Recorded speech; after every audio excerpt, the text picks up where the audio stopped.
9. A Bracing Cup. Terran found the messenger waiting outside his door, looking half dead on his feet. He waved a greeting and climbed the steps to his own stilted home. "Overseer," the man said, and dipped his head formally. Dirt clung to the messenger, and his too large coat was torn in several places. Deep hollows accentuated his cheekbones, and the dark rings shading his eyes made the man's thin face appear skeletal. Come in," Terran beckoned as he moved past him, opened the door, and flipped on the light. The single-room apartment was cool. He hadn't been home for more than a few minutes at a time over the past few days. Terran stirred the hearth, looking for embers, and found only cold ash. He motioned for the messenger to sit at the small table. "What word do you have?" The man moved hesitantly and sat. "Pardon, Overseer. The man who sent me said you would pay generously to receive the information quickly." Terran glanced back at the man. He wasn't only tired from the journey. Beyond the state of his clothes, he twitched at every sound, and his eyes warily jumped around the room. "They told you the truth?" Terran assured. The man huffed a relieved breath. "Thank you, Overseer. My wife was sure I was on a fool's errand." Terran gave a quick grin. "No fools here, and please call me Terran." "Yes, Terran." Someone had filled his wood box and left a small bundle of kindling tucked along the side, no doubt at the direction of Maven. The woman thought of everything. He would have left the fire, but the man before him looked like he could use the comfort of a warm room and a meal. He began to arrange the kindling. "Tell me," he glanced up. "What's your name?" "Alex." "Alex, where are you from?" "Aris." Alex looked towards the small start of a fire longingly. "It's not much of a message, I'm afraid." "Then the sooner we can get to relaxing with a bit to eat and drink," Terran encouraged. Alex lit up and leaned forward in his chair. "Your messenger, Jai, told me to say, I am moving on to Rook, and listen to this man's story. It may be of interest to you." He did the mental calculations. 2 days. Jai was making good time. The fire started to crackle, and Terran put a small log atop it before standing. "Did he mention if he had any trouble on the road?" "No, Overseer." Terran raised an eyebrow and a cajoling smile. "Terran," Alex corrected. "When I visit the capital, they insist on proper titles." The culture out here tended to the informal, and the few overseers that remained in the reaches often adopted the local customs. "We don't stand on ceremony in Rickon." "We? I heard your other overseer was—" Alex started. "I don't stand on ceremony," he corrected quickly and pushed on, not wanting to dwell on the implications of the simple statement. "How about something to eat?" If Alex noticed anything strange, it was completely overridden at the mention of a meal. Terran made them both a hot cup of korba, a bitter yet bracing drink made from the husks of korba nuts, and pulled open the cooler to find the makings of a meal. Once again, Maven's thoughtfulness filled the shelves. All ingredients that he could use without fear. Their conversation about assurances, the specific rules overseers needed to follow, echoed in his mind. Maven was always insightful, but her words pointed to a deeper knowledge. Knowledge she shouldn't have. Terran prepared a simple platter of meat, cheese, fruits, and vegetables. With practiced motions, he kneaded a quick flatbread, and after frying it, the bread joined their meal. Terran eyed the small man in wonder as he cleaned his plate 3 times before pausing to take a breath. Once they had both had their fill, they moved to the more comfortable seating before the fire. The haunted look Alex had when he arrived eased, and he no longer appeared ready to bolt. "Tell me about yourself, Alex," Terran invited. Alex sighed as if remembering a heavy burden. "I have a wife and 5 children. The oldest is 12 this year. The youngest are twins and turned a year old a month back." A hesitant smile emerged at their mention. "I run a small textile shop and works the fields during harvest when I can." Terran took in the man's threadbare clothes again. "A cloth merchant? You're looking a little more worn than I'd expect. Alex rubbed at the cuff of his shirt sadly. Therein lies the story your messenger wanted me to tell, I suppose. He took a deep breath and settled back in his seat, staring into the fire. Most of my business was trading wool and cotton from the reaches with the Central Mercurial. This spring, one by one, my regular suppliers began to send messages, regretfully informing me, he said the words with an air of hostility, they had found new trading partners and would not be able to fulfill my orders. This happened again and again.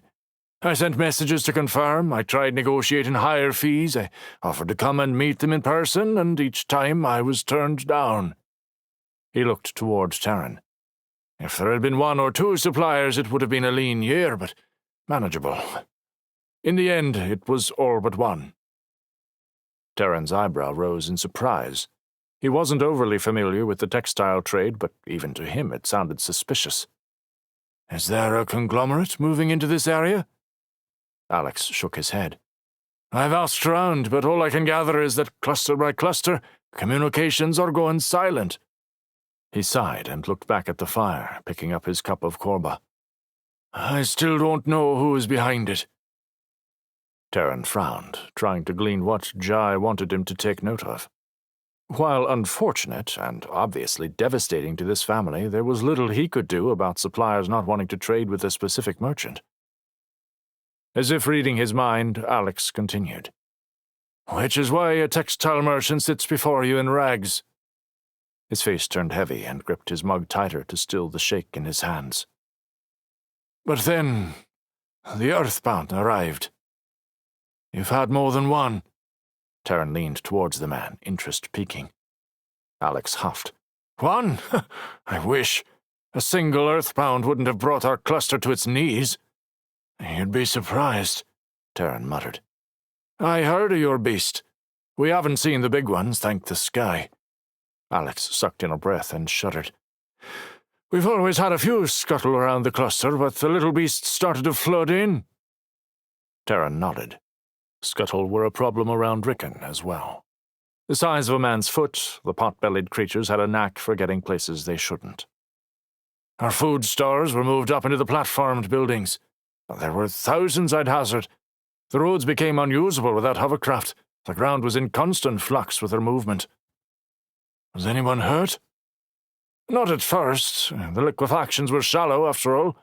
Once we rescued the food stores, it was more of an inconvenience than anything. What about crops? Most of our food crops are on vines or trees. He paused, and his thin face pulled taut. We would have been all right, except for the packs of vicers the scuttle attracted. That's what's killing folks. Vicers? Well, they don't often attack. The Earthbound hunters were roughly a third the size of a grown adult, and typically hunted small prey in packs of 2 or 3. Great snapping stone beaks with serrated edges like sharpened flint made them dangerous under the wrong circumstances. Alex dropped his head. They do now. Far too many folks were lost before we realized what was happening. The vicers moved right into the cluster with the scuttle. Their combined liquefactions were unpredictable and far deeper than anyone expected. He stared at the fire with a far-off look. We never needed poles much in Aris, but you can bet people are carrying them now. Terran nodded grimly. If the vicers had moved in, the even larger rigsha wouldn't be far behind. They were ambush hunters that would wait deep under the surface and strike in a vertical attack before retreating to the depths. While their round bodies and flat faces didn't have the same menacing look as the vicers, the resulting liquefaction they created was deep enough to swallow an adult whole. Without long poles, such attacks would be deadly. Terran had never heard of them coming into a cluster, but with the ground opened up by the smaller creatures, it sounded as if they were capitalizing on the sudden food source. He mentally made a list of the changes that needed to be implemented in Rickon. How many has your cluster lost? 16 at last count. People are afraid to leave their homes and now are in danger of starving. The thought of so many people taken by Earthbound made Terran sick. How do we fight this? But you left your home, Terran said, his respect for the man growing. Alex shrugged. My family was desperate before the Earthbound plague arrived, and we're worse off now. Jai stayed with us when he came through. Thankfully, he gave me a long pole, and my wife and my boy are going to start making more for the cluster. He took them out to gather wood on the hovercraft before he left. Hopefully, they can trade them for food." A forlorn look returned to the man's face as he contemplated the situation his family was in. Terran put a hand on Alex's shoulder. It felt bony and frail under his grip. "It's a good plan. With poles, they'll be safe." The worry didn't leave Alex's eyes, but he nodded. "How can I pay you? Food or coin? Whatever will serve your needs best," Terran asked. "A little of each would be most helpful." Alex's expression lifted. "I will have it arranged, and someone will take you home when you're ready. In the meantime, take my bed for the night, and make use of the house as you need." Alex looked shocked. "I couldn't. A place at the fire would be more than enough." "Suit yourself, but I will be attending to business through the night and will be gone before first light. If you'd rather the floor—" He let his grin communicate the rest. Alex brightened. "Thank you, Overseer." The evening lamps glowed warm as Terran knocked on the council chair's door and was ushered into the house. The sitting room he waited in was larger than his whole apartment. Stuffed furniture covered with rich fabrics filled the space before a brick fireplace. Thick carpet squished beneath his feet. Persephone Dossett, the head of the Rican Council, met him an extended time later, wrapped in a night robe and clearly annoyed. "I trust this is urgent, Overseer. The council chambers are more appropriate for cluster business." The lean woman stood at the entrance of the room with arms crossed. Terran leaned back in the chair and met her gaze, saying nothing. If she wanted a posture, he could play the game. Dossett sniffed and strode to the seat across from him. When her ankles were primly tucked at the base of her chair and hands folded in her lap, she put on a patronizing expression. "What can I do for you?" A snide comment sprang to mind, but Terran pasted on a neutral expression. "The Earthbound threat is far more extensive than we thought."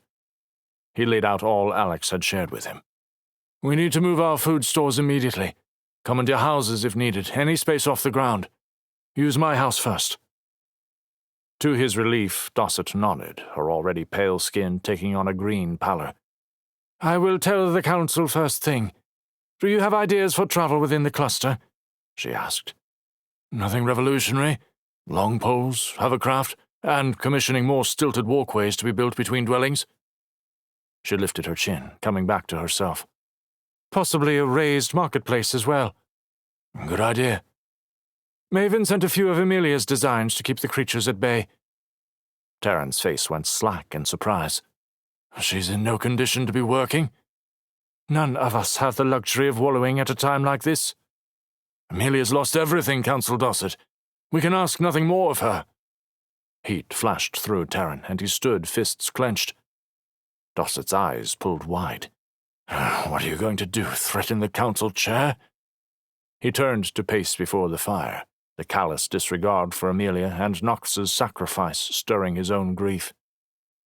"If you are unwilling to protect us, what other options do we have than to use the skills of those in the cluster?" Terran stopped mid-stride and gaped at her. "Unwilling?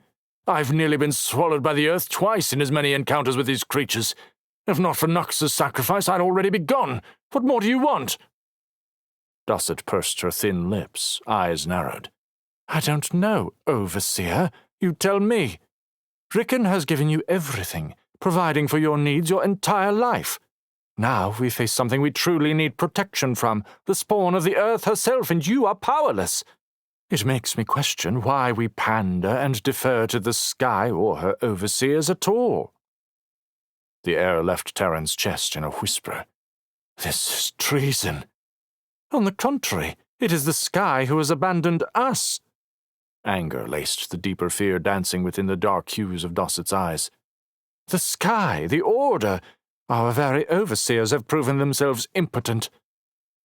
Resolve steeled in his chest. What had Nox said?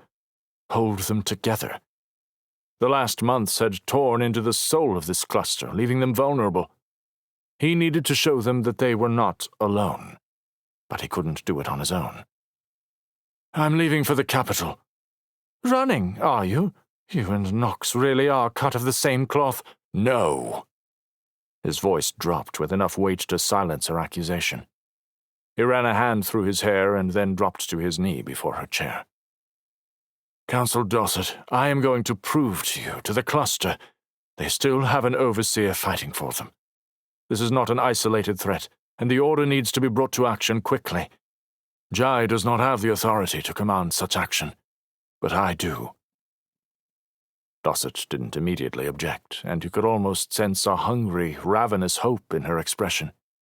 It was the look of someone backed into a corner, believing themselves betrayed regarding a single lifeline. "Trust me," Terran said quietly. "Something bigger than our cluster is going on here. Communication interruptions, unprecedented Earthbound, unrest. Any one of these is a catastrophe, but all together? My gut is telling me we need to be ready." "Ready for what?" "Anything. Rickon and the rest of the Reaches are children of the sky as much as those in the Central Mercurial.